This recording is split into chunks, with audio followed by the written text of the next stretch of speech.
دا په ننګرهار کې د شهید د اونۍ نمانځغونډه ده چې د دولتي چارواکو سربیره د یو شمېر شهیدانو ورثه هم پکې ګډون لري.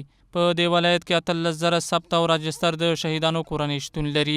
دلته دوی نیوکه کوي چې حکومت ورته ځانګړې پاملرنه نه ده کړې او له ګڼو ستونزو سره مخ دي.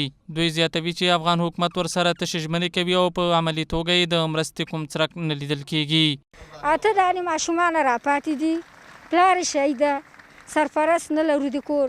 موږ سره حکومت مرسته نه ده کړې تر اوسه، او د خدای په هغه کې 2 ماشومان دغه پلاستیکونه خرڅوي که اوس که ونسو خپله یو خپه د لاسه ورکړې او همدارنګه د کورنۍ 2 غړي مې شهیدان شوي هم دي. 12 کسه کورنۍ سرپرستي ماته را په غاړه ده او دولت مرسته خو ته ګورې چې مرسته نشته، په نشي حساب ده مرسته چیرته ده.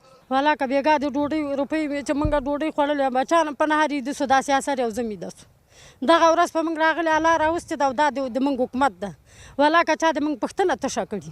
په همدې حال کې د ننګرهار د کار او ټولنیزو چارو رئیس د دوی ستونزې مني او زیاتوي چې په تېرو شپږو میاشتو کې نږدې 1200 شهیدان ثبت او راجستر کړي دي.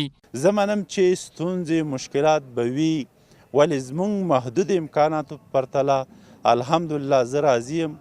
کوم امکانات چې موږ درلودل، کوم هدفونه چې موږ ټاکلي د هغې نه په لوړ هدف کې تلي.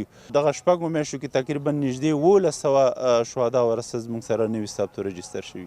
دا لومړی ځل نه دی چې په ننګرهار کې د شهیدانو ورثه په حکومت نیوکه کوي چې ګواکې له دوی سره یې لازمي مرستې نه دي کړي، بلکې په کراتو دوی دغه غږ پورته کړی خو په عمل کې ورسره د پام وړ او لازمي مرستې نه دي ترسره شوي.